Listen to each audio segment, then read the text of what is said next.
Welcome, welcome everyone. Steve Hobbs here from the Wellth movement. We guide grandparents to eco-create the well-living world. And that means having them involved in creating the well-living workplace, but also guiding their grandchildren to become more involved in the out-of-doors. And there's a connection between well-living workplace and the out-of-doors that we're establishing for the grandparents. But that's enough about me. What we're here today is to share some insights with David Savage, who has written a book that he has published and has come out today. It's Breakthrough to Yes. There it is. The picture's there. Breakthrough to Yes, unlocking the possible within a culture of collaboration. And knowing that we have a very informal approach with the Blab platform, I'm not going into that presentation of me reading from a list of things. I'm more going to turn it over and ask that David get involved in his own introduction. But just before I do that, I will say this. He is a collaborator extraordinaire, and we have shared many coffees and maybe even an occasional beer talking about collaboration and the work that he's doing. And I know that he has a lot to offer, and I have some questions that I'm going to ask him. But just before I do that, I wouldn't mind asking David, can you just share a little bit about your background so that people might understand where you're coming from, maybe your career, just a little bit about yourself? You bet. Thank you so much, Steve. Yeah, I'm looking forward to more cups, teas, coffees, beers. Thank you for this time together. I feel that you've been mentoring me. You've been helping me to move forward, and you are in my book. You're a significant part of my book, Yes, Breakthrough to Yes, Unlocking the Possible Within a Culture of Collaboration. What I'll say about that first is today is the day. Today is the birthday of the book. So True enough. Like Steve, I have about 100 additional people from 5 countries quoted in the book, because I want it to be the first ever book on collaboration that's a collaborative book. So that's there's lots of Steve Hobbs here. There's lots more. How I got to Breakthrough to Yes was watching, observing, sad by what people do when they work together, when they talk so often about collaboration. It's used in many conversations, and every day we hear it, and it's probably one of the most misused words. So I've been a business person, an entrepreneur since 1975, so that's a long time. I've started in oil and gas as an agreement builder and negotiator. Then I got into conflict resolution. Then I got into interest-based negotiation training. When I looked back about 10 years ago, what I volunteer probably a day every week for is building capacity and building connections. And that's why I got into writing about collaboration, how we work together. This is such an interesting thing, and none of us do it very well. So as Steve knows, many of my collaborations have been unsuccessful. So I'm looking to learn. Right. That's my bit of a background, oil and gas. Then I got into, in the last 10 years, renewable energy, conflict management, health practitioners, land planning, convening dialogues where people could actually collaborate and learn together and create far greater results. So that's enough of that. Well, thanks for that, David. Appreciate that. So I think for that, I think there's an important element here around this notion of dialogue and inclusion is, why is there this interest in collaboration, or is there not? Well, what would you say? Is there an interest, or there's not an interest? Well, I will say something that you don't expect me to say, Steve. That's great. That's the extraordinaire that you are. To a large extent, I hate collaboration. Oh. And the reason for that is we do it so badly. And in my experience, people keep saying, oh, yeah, we're collaborating on this, and they're not. So I wish there was a new word where we could actually talk about what collaboration is. But just calling a meeting or trying to get your way with some other group, get your way, you get your thing approved, isn't collaboration. Collaboration is inclusion. Yesterday, I had a conversation with some folks down in San Luis Obispo, California, and there's many great emotionally triggered dialogues, conversations going down there about land use, about environmental protection, climate change action, the Diablo Canyon nuclear facility. And they kept on asking, where are you coming from? What's your position? What's the flag you're wearing? What's the hat you're wearing, Dave? And I said, I carry no flag. I design and support true dialogue where we can come to collaboration.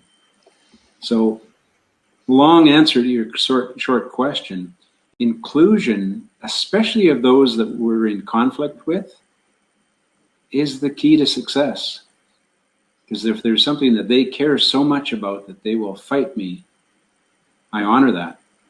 They've got wisdom.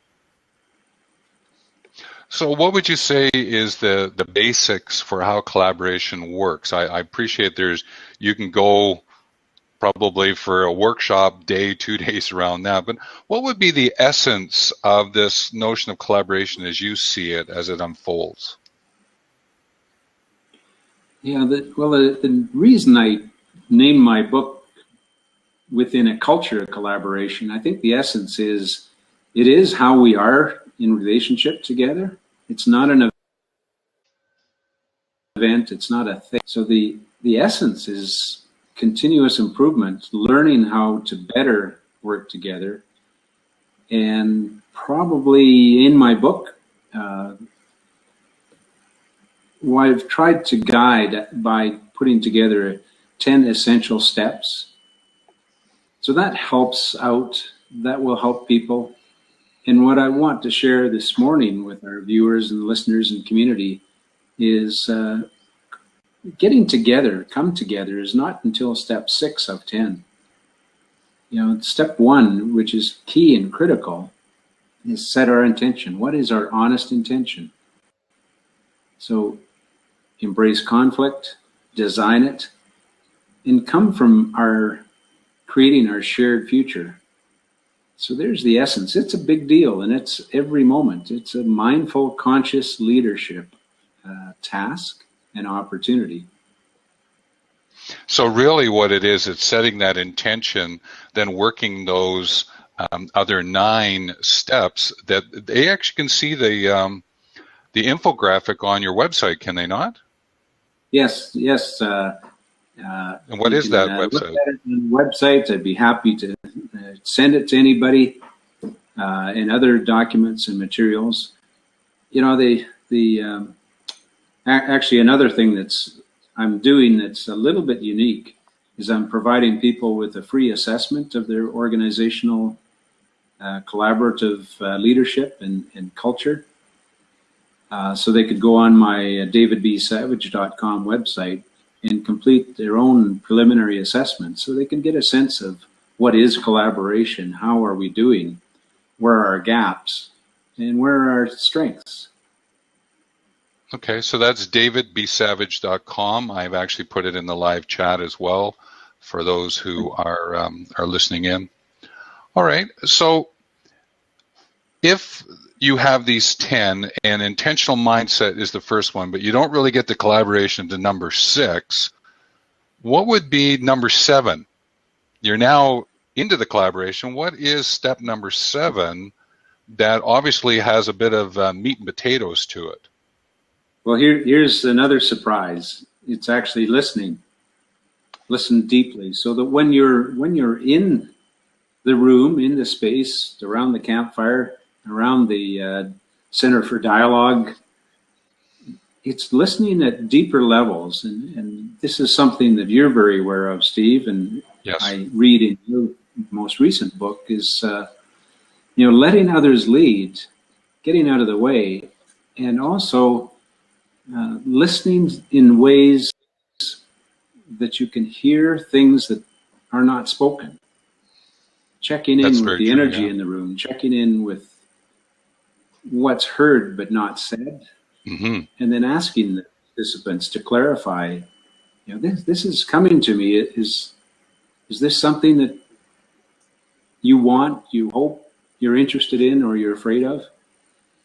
And what we know, and I think our community knows, is once people are listened to and acknowledged, they're far more open to collaborate with the rest of us. Right. It is not a sales pitch; it's a relationship. Yes, and really, it gets to a point of it's not just for manager leaders, is it? So who's involved with collaboration? It's really everyone who is having a relationship, a conversation with another place in the workplace. Hey, listen, about life, right? There's a lot of collaboration that goes on in life as well. What do you say to this notion of who's involved with collaboration? Who's involved? Well, I guess I think everybody's involved. I'm delighted with some of the reviews of my book, including Kirkus, where people say, well, it's written towards business leaders, towards the next generation of leaders across the world. How do you collaborate? But for example, Kirkus said, this is a treatise on collaboration that's usable in families and communities, in boardrooms, and in conflict management. So I guess the other part that I want to share with you from your question, Steve, is who's involved? Well, at the same time as we can say everybody's involved, it's an opportunity throughout everyone's daily life. True collaborators are really rare. Can you say a little bit more about that? Do you have a story or anything, an example? Well, I'll give an example. A recent example is one of the regions that I was trying to help collaborate to build their economic development in the area. We had all the leaders, the political leaders, the not-for-profit leaders, and a few business leaders. And what I really wanted to have happen is we could do some training as to what collaborative leadership requires, what are the preconditions. We could build a resource network so that we can identify where in the world are the people, the money, the resources, and the wisdom that we could access to get our thing done. And then thirdly, and equally importantly, is we were going to pick some priorities for economic development for that region and work across silos. Let's go, let's do it, let's succeed. In that case, all of those folks thought they were collaborating, but their decision was, not now, Dave, that sounds too unfamiliar. What we're going to do is we're going to start advertising our area in media and social media. And they went out and they're spending a ton of money, hundreds of thousands of dollars advertising. And my view, my judgment is that's not the way our world works today. Our world works by relationships. And yes, we are always ready to any area to sit down with them and say, how do we build the preconditions to collaborative leadership? How do we access the best resources anywhere in the world to help our project? And then how do we design our collaborative? How do we put this together so it's most effective? And it is all personal. Placing ads isn't as successful as a conversation like you and I are having. Yeah. Really is that deeper conversation and setting up some boundaries and defining the terms and concepts that you're going to be involved with, right? Because it is that relationship. I just wrote an article about defining terms like mission and values and goals and objectives and vision, because I still chuckle that people still don't have those nailed down. So when we start talking about collaboration, right, there's still a lot to be done there, right? So a question for you is, when and where? Let me interrupt, Steve, because I'd like us to hear more about what you just wrote, because this is evolving, and I value your wisdom. So would you share with us a little more about your recent post on mission and values? Because that's the foundation of all of this. Oh, yeah, and that's why I wrote it, because I keep chuckling. Because every time I work with a client, one of the first things I have to do is go back to define the terms and concepts associated with what we're going to work with, so that we can actually collaborate with one another. Because if you're working out of one workbook and I'm working out of another workbook, and they go bang, well, you're in trouble already. And usually it's you who goes, because you're the consultant who's come in, rather than take the time to set it up and to have that collaboration.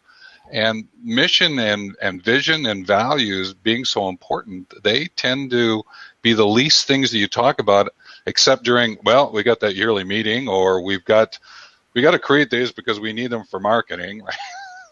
When in fact, they actually are the key terms that provide the boundaries outside and inside that you work with to use collaboration. True? Very true. One of the most important insights that we can give leaders around the world about working together better. If I'll translate back to my 10 steps, people don't feel like you're stuck in, well, you got to go through 1, 2 to 9, 10. It's all of the above. It is holistic. And people often are in conflict. They hate each other, or they don't trust each other. The way we get them started is, number one, awareness of each other. What are their interests? What's their personality tendencies? Then talking, actually, the ones that are least agile, to help them get unstuck. We explore, what are your values? Let's lay this foundation. What are your values?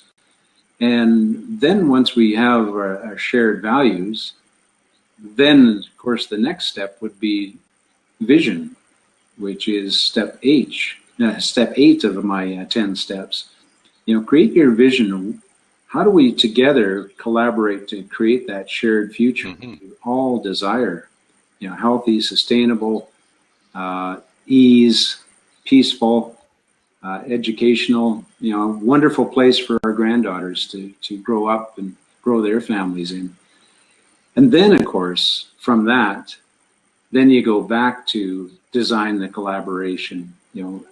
From our vision, from our values, then we can design who's right, what are the rules of engagement, what are the fundamental parameters, and what do we say no to?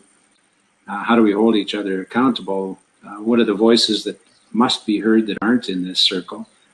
And from all of that, simply from starting with what are our values, people radically change and come together. So keep doing that great work, Steve. Yes. Well, I know that values gets at the truth, worth, and usefulness. And a lot of people scratch their head when I say that, but it's really about this notion of what's true, what's significant to you, what's of worth, because that's what you're going to evaluate and improve, right? And then there is this notion of usefulness. What's the utility of something? And collaboration is supposed to get at all three of those to some degree, because you're collaborating to find the truth, you're collaborating to find the worth of it, and you're collaborating to something, even if it's just to develop something new of an approach, right? So collaboration, it has such a wide use, even just based on the piece. So that's important. Very much so. Some of the Canadian pipeline companies I've been talking with for 7 years, and they are so focused on getting a yes to their application, to their pipeline for their construction. They don't start at that foundational level that you and I are talking about. Yes. And well, let me put it another way. A few months ago, I realized that the key question that when people approach me, will you help us, Dave? The key question I now ask is, how comfortable are you with not knowing the outcome of this collaboration? And if they're not comfortable at all, if it's got to look their way, this is my vision, then I don't want to work with them. Right. Then they're using collaboration as a sales pitch and an arm twister. I want our collaborations to be places where leaders are completely comfortable with letting the community, those against the indigenous people, the environmentalists in the cases of pipelines, have their say so that we can create shared value early and throughout. And there's complete engagement. That doesn't mean that we're going to get a yes. My experience is I've always got to a much better yes than what we expected. Right. But back to your point, Steve, the key thing is the greatest value to doing it this way is you're building that respect and that trust. We may never agree on anything, but we trust each other. Mm-hmm. Which I think comes back to that notion of truth, trust, and transparency. Yes. Yeah, and that's a really deepness, because that's notion of the truth, and then the worth and the usefulness is the trust and transparency that goes with it. So that's pretty beautiful. Well, Steve, I'm going to ask you another question. I hope is this okay where I ask you as well as you ask me? Sure. Yeah, we're having a conversation. Yeah. Because I want to ask. There's two words in my world that are really misunderstood and misused, and collaboration is one, sustainability is another. So I'm focusing on shared value now. You've Mm-hmm. several times today talked about transparency. That's probably the third worst understood and misused word. Tell me what you actually want. Yes. When you invite leaders to be transparent. Well, it comes to this notion of step up. In other words, be present and fulfill your commitment. But more importantly in this notion of presence is to stay found. What I find happening a lot of times from a transparency perspective is leaders and managers get lost. It's sort of like they get lost in the wilderness and they're off down some other path, and you're going, where are you going, right? And then they don't care for all to explain where they've gone, even to admit they had a mistake. So the transparency thing becomes this opaque. They're hiding behind things, right, or pointing fingers, and that will just, if we use the word collaboration, tears down the ability to do collaboration because they haven't stepped up and stayed found.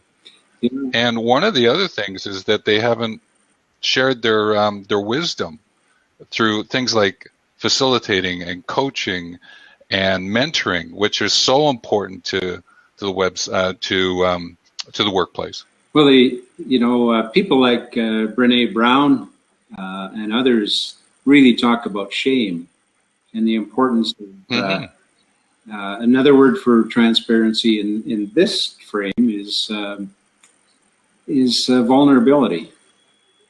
Yes. I screw up a lot. I am not perfect. I'm learning. I invite you in. And the other part about being a collaborative leader, I don't have any expectations that David or Steve know it all. The expectation is, I know a lot, you know a lot, our participants on this call know a lot, and together we actually know far more together than we do. It's greater than the sum of the parts. Yes. Well, that actually leads into a really great question for you is, aside from getting your book, what other resources would someone need to become a collaborator? What other resources? Well, I think there are many. I think awareness and presence, mindfulness is key in setting intention. That is the foundation. Courage, is something that be prepared to fail and continue to fail and fail.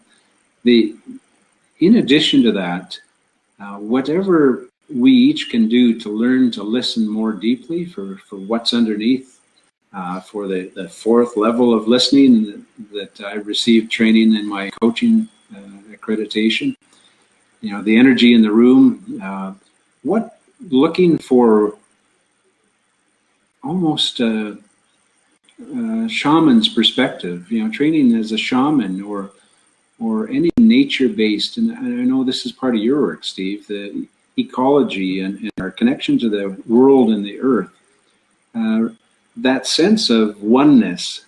So those are lots of, to some people, woo-woo. My assertion is we're pretty darn good at budgets and action plans and incentive programs and structures, organization charts. Mm-hmm. We're actually just learning how to work together. Mm-hmm. Just learning that perhaps, well, let me give you an example. We've communicated yesterday on my metaphor as a forest, on how we collaborate, how we are as a culture, an organization, or a family. And using that metaphor of a forest where it sustains itself.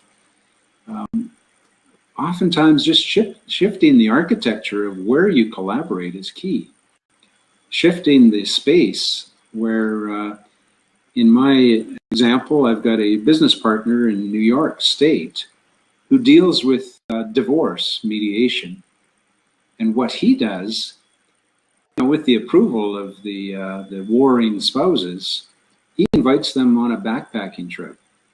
He invites them to forget about their divorce and how much they hate each other and distrust each other. And the three of them get into the Adirondacks. They go backpacking for 3 days. And it changes the energy. It gets them out of themselves, gets them into the world, gets them on top of incredible mountains, high elevations, so they can see mm-hmm. new perspectives. So embracing the ecology is a resource. And I guess the reason I'm offering these is there's lots of things that people pay for, but there's many things that we can do every moment and not pay for. Yes, I agree. It's very much along that lines of just step up, fulfill your commitments, and stay found. Stay present to what's going on around you and listening. Like a lot of the things that we've been sharing, some people go, yeah, okay, yeah. But really, they are so important to this whole element of collaboration. And I really appreciate the Adirondack bow. It's in there somewhere. Hike, right? That Adirondack. Yeah, that is so telling. And I've spent many years in the outdoors, and I think that what you're speaking to is, and I would offer this to anyone who's listening and watching, is the concept of ecological literacy or eco-literacy, which is the basis of the work that I work with, and using those even for collaboration, a baseline for collaboration is a great resource as well. Yeah, it's the ecologic, the connection to all is so key. And I think, the fellow I'm talking to, I want to give him credit. It's Jeff Cohen of Albany, New York. And I give you a lot of credit, Steve, because I know your background. You've spent a lot of time in the mountains, on the water. Mm-hmm. You know this. This is not a come to Jesus moment for Steve Hobbs. This is who you are. Yes, very true. Thanks for that. Appreciate that. Well, let's just take a few minutes and just take a look at your book itself. You wrote it because I wanted to learn about collaboration. You teach what you want to learn, right? Yes. I looked around 3.5 years ago and saw very little on collaboration. There was a few bestseller books at the time, but none of them were actually collaborative books with all these folks in it. And I know that underneath it, my passion has always been building capacity, building teams, and helping leaders lead so that they use the power of the people that they attract. Mm-hmm. And yes, there's still accountability, and there's still at times you really got to be the hard ass. But in these complex times, I just find that we need the collective wisdom. No leader can lead by themselves. You know, I'm actually just I'm a great admirer of people like Elon Musk, the founder of SpaceX and Tesla, and one of the founders of PayPal, etc. And Elon is almost a refugee from South Africa, came to Canada, got a chance to work for the Bank of Nova Scotia, learned about finance, learned the very few people that he really wanted to work with in the future. And he's a brilliant man. From what I've learned, he's a guy that's really hard to work with and for because he's such a hard ass. Mm-hmm. But he makes sure his job is to drive them, to have the vision, but get the best people he can attract. Mm-hmm. And interestingly enough, for our listeners and for our world, the best people weren't the people doing the jobs already. Like nobody built private rocket ships. Nobody built a high-performance electric car. So oftentimes he took his Silicon Valley contacts and his Bank of Nova Scotia contacts, and look what he's done with it. Yes. There's been a ton of failures, and many times he's pretty much been that close to bankruptcy. But from his vision and from getting the right people and then driving hard, look at what he's done for us. Right, right. So in a way, you know, you and I and our listeners want to incite insurgency. You know, there's a lot of things in the current system and the current power dynamics in the media, in the wealth, that just don't work for most of us in these challenging times.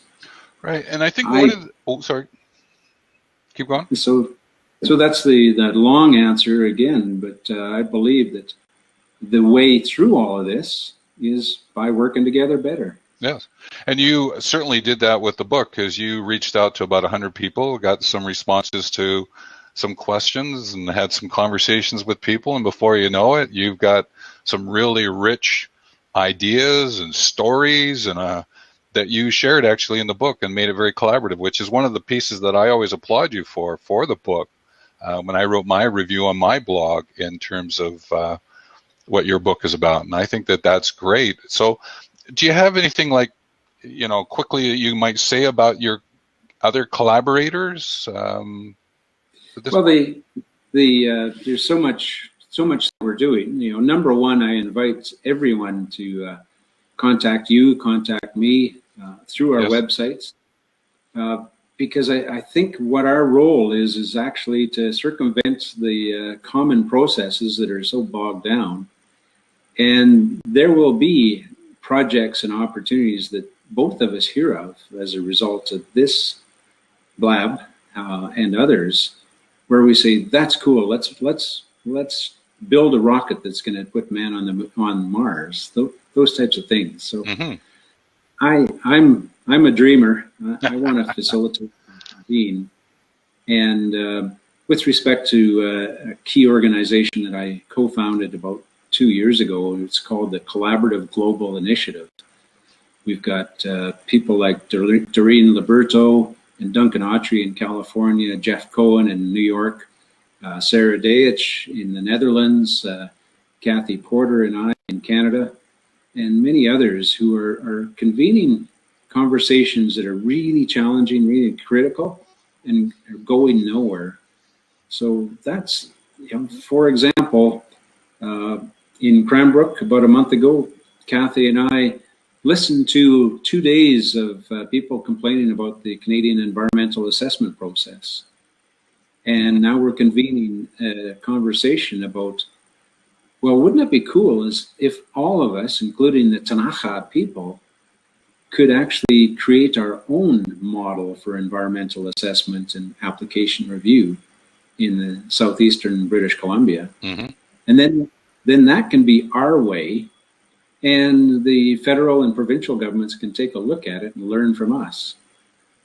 So complaining and being upset and frustrated, well, that's okay, but it really doesn't take us anywhere. So through the Collaborative Global Initiative, through my work, through my book, that's really my invitation and my hope, is we can go beyond those hard-ass, small, angry, frustrated, separate conversations. We need fewer politicians that want to build walls, and more conveners that want to find the collective intelligence. Mm-hmm. Well, let's just share with everyone, where can they get the book again? We know it's on Amazon, but what's the website that you would steer people to? Yeah, thank you. So the book's actually available to most every independent bookstore. It is also available to the 5 biggest online and retail bookstores in North America. So that's Amazon, Chapters, BAM, Indie Books, CEO Reads. So it is as of today, it's in hardcover and ebook. Mm-hmm. Within a couple of weeks, it's going to be on Audible. So I find audiobooks to be really useful for us who are busy traveling a lot. Mm-hmm. And at the end of the day, just go to davidbsavage.com, check in, sign up if you want to have some resources, take the resources that are there, and any way that you want to buy the book, I invite you. More than anything, if there's an opportunity for people like Steve and I to work together with listeners and with people that are interested, our hope is that in North America, come next fall, Steve and I will be doing some work with some very specific groups. Yes, for sure. Well, we're just about to close out, because we were going to do about 39 minutes, and because we thought that would make for a great timeline rather than going for 60 or 52 and 39. And so I just wanted to... That's Doug Gilmour's number when he played for Toronto and Calgary. Oh. And he didn't mind going into the corners to get the goal. There you go. There you go. So just to share with you, I'm out of wellthmovement.com. Wellth is actually spelled W-E-L-L-T-H, movement.com. Working with grandparents, the well-living workplace, working with their grandchildren in the outdoors. So we do a lot of collaborative work as well. But just as we're going out here, David, you've got about 30 seconds. What would be one piece of sage advice that you would like to share with the listeners? If you want to be a rock star, don't collaborate. If you want to be successful over time and create the legacy that you deserve, then let's work together. Sounds great. There's that word legacy, I think, is important to all of us in this world today. So thank you very much, David. Again, davidbsavage.com, where you can learn more about his book and track him down for some collaborative work together. So with that, take care, everyone. Bye-bye. Thank you.